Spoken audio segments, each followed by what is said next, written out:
नमस्कार दोस्तों, हम संतोष। आप देख रहे हैं हमारे संतोष VVI ट्रिक। हम भी एक एक्ट अप्रेंटिस स्टूडेंट हैं और 2019 में एक बहाली निकला था मार्च में ग्रुप डी का। उसमें सब स्टूडेंट लोग जो है फॉर्म भरे थे, खास करके एक्ट अप्रेंटिस स्टूडेंट लोग, यही उम्मीद के साथ कि हम लोग का रिजल्ट होगा। जैसा कि आप लोग जान रहे हैं कि 2018 का जब ग्रुप डी का वैकेंसी आया था, उसमें लगभग 50% से भी ज़्यादा सीट खाली रह गया था ग्रुप डी पोस्ट पे एक्ट अप्रेंटिस वालों का। ऐसा ना हो कि अब की बार भी यही हो जाए, लेकिन ऐसा होने वाला नहीं है। अगर ऐसा होगा तो अनर्थ हो जाएगा, ये 200% गारंटी है। अगर ऐसा हुआ तो सर्वप्रथम आत्मदाह करने के लिए हम ही तैयार रहेंगे। वर्तमान में स्थिति ऐसा है कि 20,000 कुछ एबव सीट है रेलवे एक्ट अप्रेंटिस वालों का ग्रुप डी में, जिसमें कि समथिंग 18,000 फॉर्म गिरा है। और उम्मीद है कि सभी का जो भी एग्ज़ाम में बैठे हैं सभी का रिजल्ट होना चाहिए, और उचित भी है कि सभी का रिजल्ट दे दें। चाहे किसी का क्राइटेरिया जो होता है 30 या 40, उसको पार करे या ना करे, सभी का तो भी रिजल्ट देना है। क्योंकि जो इस तरह अब की बार ग्रुप डी का एग्ज़ाम हुआ, हाई लेवल का क्वेश्चन था। सबसे बड़ी बात है कि रेलवे अप्रेंटिस स्टूडेंट जो कि रेलवे अप्रेंटिस क्यों करते हैं, मौजूदा स्थिति में वर्तमान में जितने भी रेलवे अप्रेंटिस स्टूडेंट हैं वो सभी गरीब बाल बच्चे हैं। सभी का बैकग्राउंड बहुत खराब है। जिस तरह सभी लोग जो है गरीब बाल बच्चे लोग जो रेलवे एक्ट अप्रेंटिस करते हैं,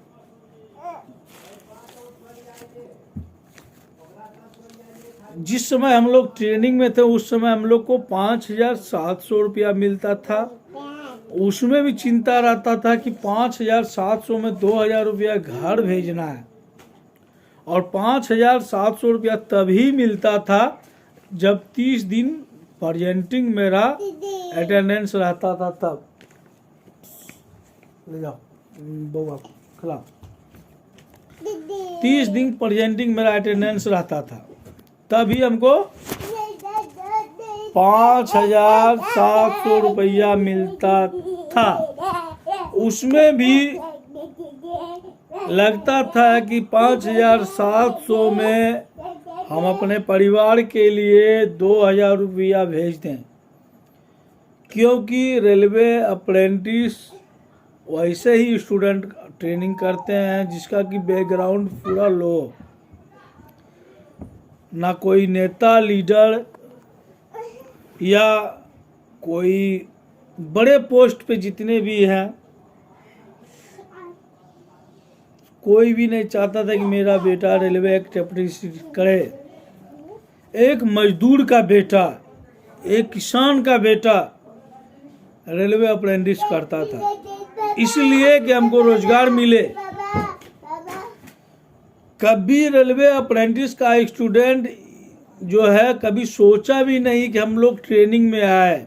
सबका टारगेट था कि हमको 30 दिन काम करना है।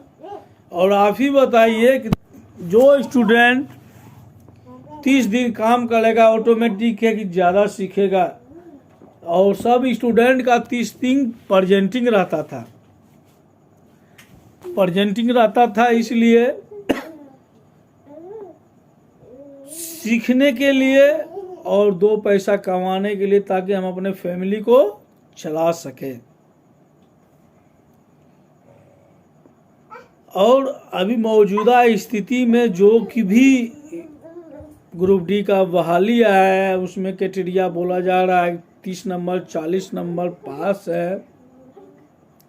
तो ही होगा, या बहुत अफवाहें हैं कि जिसका 30 नंबर होगा वही क्वालिफाई, उसी का जो है क्राइटेरिया पार किया जाएगा, उसी का भी वेटेज दिया जाएगा।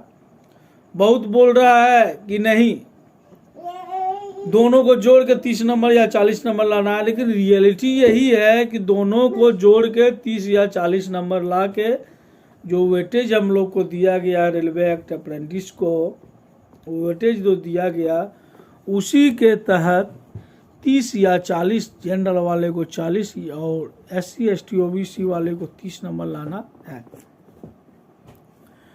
जो भी स्टूडेंट कुछ पॉइंट से थोड़ा सा कम हो रहे हैं,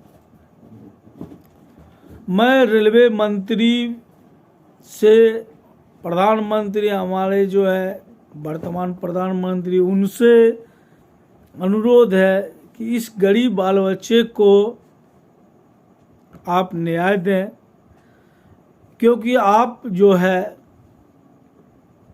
4 साल के बाद रिजल्ट दे रहे हैं। अगर जो है जब फॉर्म भराया गया था उसी टाइम से उम्मीद बनाए हुए स्टूडेंट था कि हम रेलवे एक्ट अप्रेंटिस किए हुए हैं, हम लोग का रिजल्ट होगा, और आपके क्वेश्चन के चलती स्टूडेंट लोग जो है 30 नंबर का क्वालिफाई नहीं कर पाया, और एग्जाम शुरू होने से 5 महीना पहले शिव गोपाल मिश्रा जी और रेलवे बोर्ड ने ये घोषित किया था कि जितने भी रेल अप्रेंटिस ट्रेनिंग किए हुए हैं उसको जो है वेटेज दिया जाएगा, और दोनों मार्क्स जोड़ के जनरल वाले को 40, SC ST OBC वाले को 30 लाना अनिवार्य है। उसी को देखते हुए स्टूडेंट लोग ने रिस्क नहीं लिया, उसका भुक्तभोगी मैं खुद हूं, क्योंकि मैंने भी रिस्क नहीं लिया। मेरा भी रेलवे एक्ट अप्रेंटिस ट्रेनिंग में मात्र 20 नंबर आएगा, 60% है, 20 नंबर आएगा, और ग्रुप डी का जो एग्जाम दिया है 26 मार्क्स, क्योंकि मात्र मैं 30 क्वेश्चन मात्र रंगा हूँ, 30 क्वेश्चन में 26 नंबर आ रहा है, तो हम जानबूझ के रिस्क नहीं लिया। बहुत ऐसे क्वेश्चन थे जिसमें कि मेरा विश्वास था कि सही होगा, लेकिन रिस्क नहीं लिया।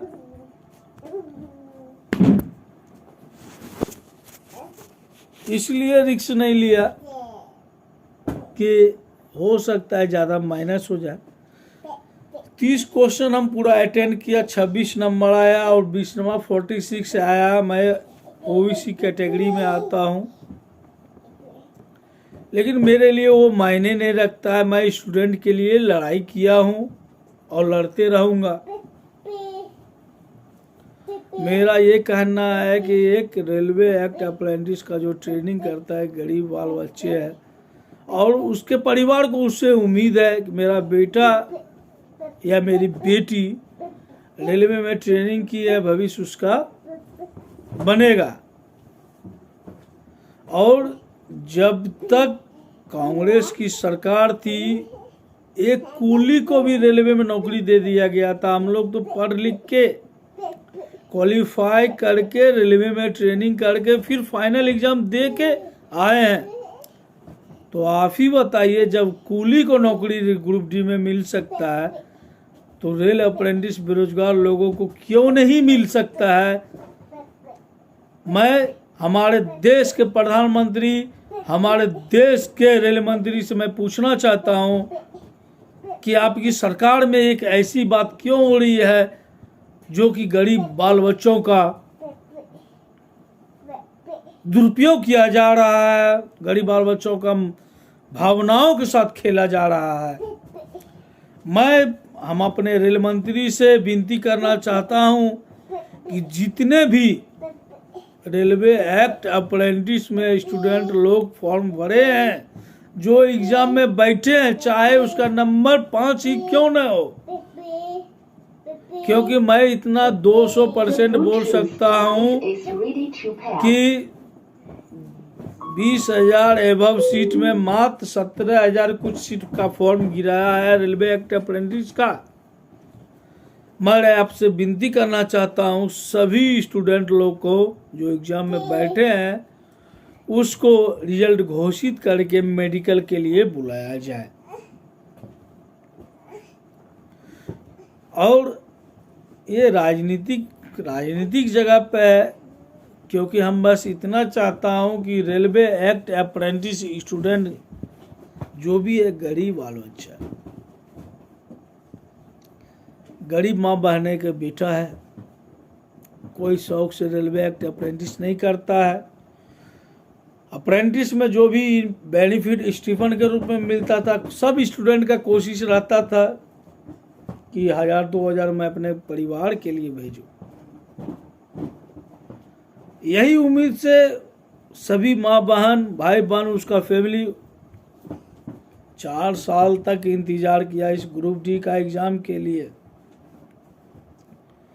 अगर आप उसको एग्जाम के बाद आप डिस्क्वालीफाई कर दीजिएगा तो वो स्टूडेंट आत्महत्या करने पर मजबूर हो जाएगा।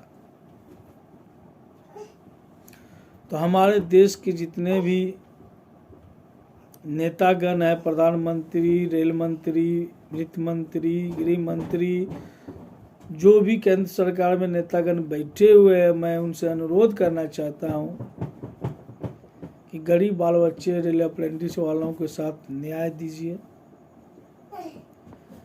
धन्यवाद।